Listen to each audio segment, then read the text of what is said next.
Bismillah, semoga hasilnya memuaskan. Kenapa sih? Terus-terusan hasilnya kayak gini.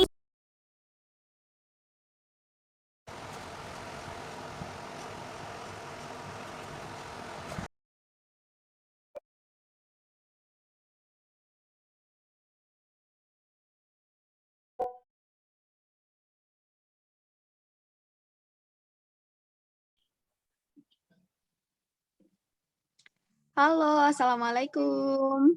Waalaikumsalam, Bu. Kamu apa kabar hari ini? Alhamdulillah kabar saya baik. Alhamdulillah.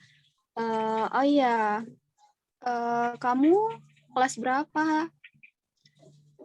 Saya gapir 2 tahun, Bu. Jadi kalau misalnya sekarang saya belum ada kegiatan apa-apa. Oh iya, kamu lulusan dari mana? Jadi salah satu madrasah aliyah negeri yang ada di Bogor, Bu. Oh iya, oh iya. Sebelum kita ke pembahasan yang lebih inti, Ibu bisa manggil kamu dengan panggilan apa? Nama kah atau atau bagaimana? Ibu boleh panggil saya dengan Hani. Kebetulan saya tahu konseling Ibu ini dari SW teman saya, Bu. Oh iya, baik, terima kasih sebelumnya sudah mampir ke konseling saya. Oke, coba kita pelan-pelan ya. Apa yang mau kamu ceritain nih mengenai permasalahan yang kamu alami selama kamu gap year?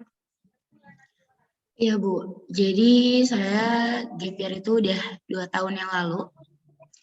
Terus juga saya udah nyobain semuanya kayak les bahasa Inggris, terus les matematika, sampai ke tempat les terbaik. Tapi itu nggak ada hasilnya sama sekali, Bu.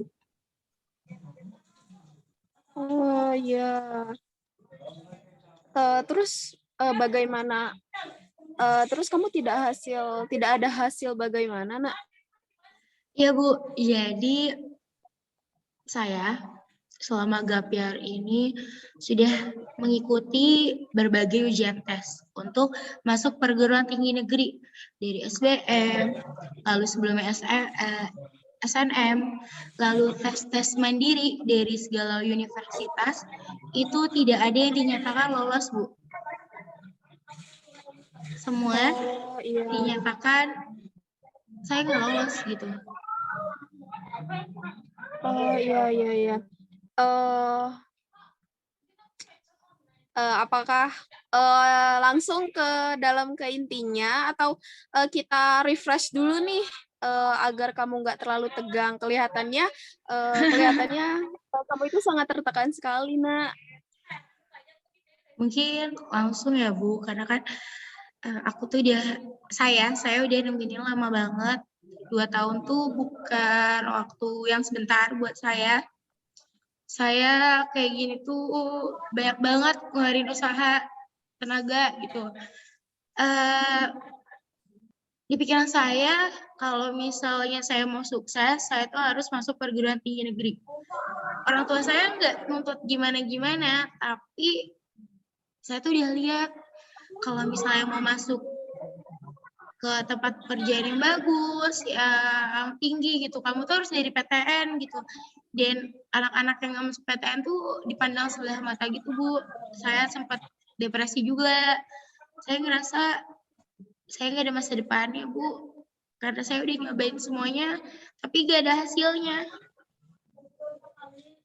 Oke, baik, Ibu paham perasaan kamu. 2 tahun memang bukan waktu yang cukup relatif singkat ataupun apa, tapi coba kita perlahan-lahan, kita benahi semuanya, kita atur ulang kembali bahwa PTN itu adalah bukan jalan satu-satunya, bukan jalan buat mengakhiri hidup kami, buat jalan mengakhiri hidup kamu ataupun kamu tidak mau bergerak ataupun tidak mau keluar dari zona nyaman kamu. Tapi ketika kamu sudah melewati fase-fase susah itu, kita benahi dalam diri kita apa yang harus dibenahi. Kita tanya ke dalam diri kita sendiri apa yang harus dibenahi dalam diri kita. Coba kita lihat ke dalam diri kita. Apakah kita pertama kita sudah berjuang mati-matian, sudah belajar mati-matian, tapi apakah kamu sudah mendekatkan diri kepada Sang Pemilik semuanya, yaitu kepada Allah Subhanahu wa Ta'ala? Ibu akan tanya ke kamu, apakah kamu sering berdoa, sering bangun sholat, sering bangun tengah malam, ataupun kamu sering bermuhasabah diri, ataupun kamu sering dalam kegiatan hal-hal positif mengenai spiritual. Apakah kamu sudah melakukannya? Saya akuin sih Bu, memang saya kalau misalnya untuk mendekatkan diri kepada Allah itu, bahasa kita mah kayak cuma ada maunya doang. Pas udah mau mendekat-dekat ujian nih, saya baru kayak effort gitu ibadahnya, kayak selalu doa, sholat tepat waktu, kayak gitu. Tapi kalau misalnya itu udah mau mendekati ujian aja sih Bu. Oh iya, oke, kita pelan-pelan ya. Oke. Tadi kamu bilang Nak Hani bilang di sini kamu berdoanya itu ketika kamu ingin saat melaksanakan ujiannya. Nah, di situ saja sudah menyalahi aturannya. Ketika kita ingin berbuat sesuatu, ingin berbuat sesuatu, nah kita juga harus bilang kepada kita tuh harus bilang kepada Sang Pencipta bahwa kita tuh ingin melakukan ini, tujuannya itu. Pertama, tujuan itu yang harus kita rubah.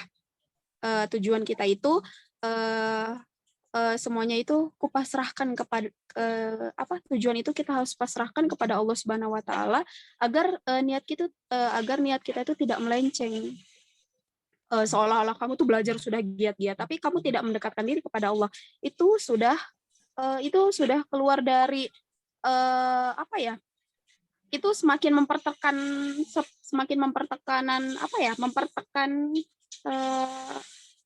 pemikiran kamu bahwa kamu tuh seolah-olah tidak butuh pertolongan dari Allah gitu. Jadi kamu di sini harus meminta dulu, kamu harus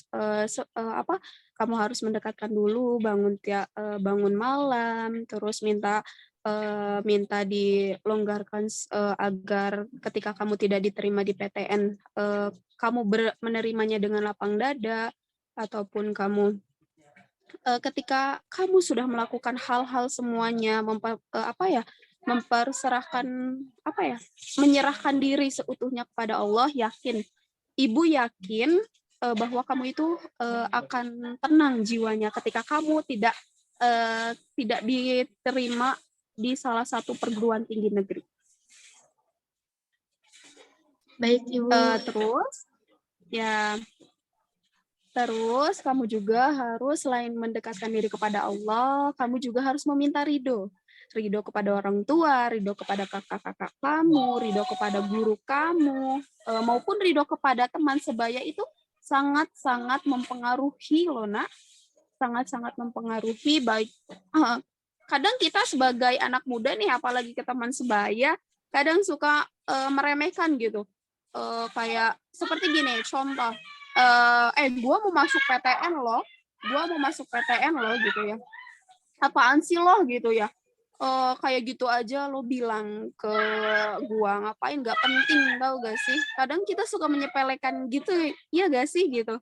Terus selain itu kamu juga harus meminta maaf meskipun kamu salah ataupun tidak salah kepada teman-teman kamu. Itu yang penting, kita yakin sepenuhnya kepada Allah ketika kita sedang menjalani ujian, ketika kita sedang melakukan hal-hal apapun, kita harus sepenuhnya menyerahkan kepada Allah Subhanahu wa Ta'ala dan yakin terhadap diri sendiri bahwa kita itu bisa, bahwa kita tuh mampu, bahwa kita tuh harus percaya diri.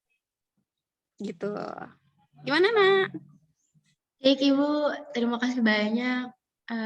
konseling pertama ini menurut saya membuka pikiran saya dan membuka hati saya bahwasanya ya memang mungkin sudah takdir dan sudah jalannya bahwasanya PTN bukan jalan yang terbaik dan ya benar kata Ibu tadi bahwasanya PTN bukan jalan satu-satunya untuk menuju kesuksesan.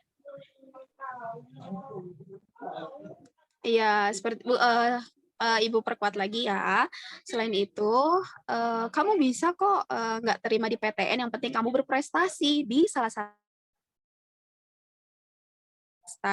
Ketika kamu sudah berprestasi di salah satu perguruan tinggi swasta, kamu di situ kamu harus bisa menunjukkan prestasi-prestasi kamu, skill-skill kamu atau akademik kamu. Ketika kamu sudah membawa prestasi, ketika kamu sudah berprestasi, kamu pasti akan terbawa di almet itu. Dia hebat banget ya. Meskipun dia bukan di kuliah di perguruan tinggi negeri, tapi dia telah membawa almet yang dia kenakan sekarang. Seperti itu. Semangat ya, Yana, jangan berkecil hati. Selain itu, kamu semangat, kamu jangan berkecil hati, kamu tetap yakin, kamu harus yakin bahwa semuanya itu sudah direncanakan oleh Allah Subhanahu wa taala. Baik. Baik Ibu, terima kasih. Bagaimana Hani? Alhamdulillah sudah membuat pikiran saya lebih terbuka lagi. Terima kasih banyak Ibu. Ya, sama-sama. Oke, konseling ini kita akhiri. Jikalau kamu masih ada unek-unek ataupun ada rasa mengganjal di hati kamu, kamu boleh kapan datang saja ke ruang konseling Ibu.